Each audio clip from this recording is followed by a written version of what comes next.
Okay, I want to talk to you about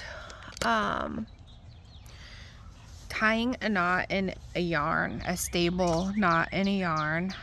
And you can use this to change colors. I generally use it if I'm using the same color but I'm at the end of a skein or skein, however you want to say it.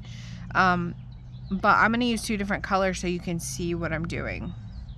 Alright, so, and like I said, you can use this to change colors if you don't care when the color change happens.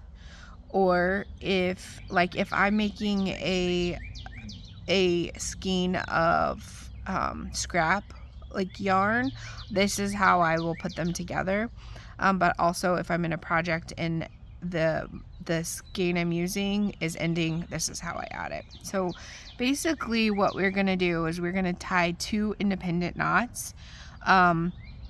We're not gonna tie them like a typical knot together, and I'll show you. So I'm gonna take the blue yarn here, and basically I'm gonna go around the green yarn, and the green yarn is in there, it's laying there,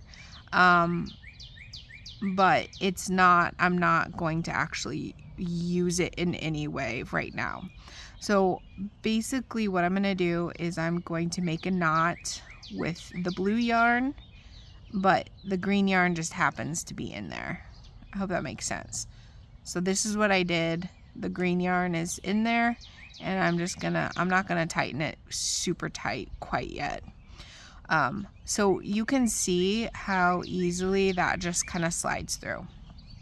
So now we're gonna do the same thing. I'm gonna tie a knot with the green yarn onto the blue yarn. I'm not gonna involve the blue yarn except for the fact that it's gonna be wrapped around.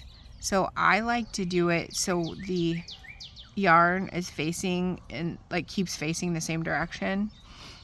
I don't know if that makes sense, but so I loop it around, kind of do this like that.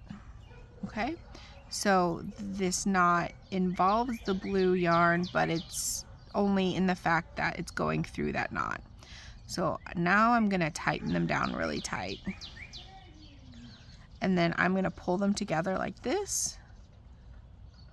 And as you can see, they're very tight. There's a knot on each side. And what I'm going to do here is I'm actually just going to trim that really, really short.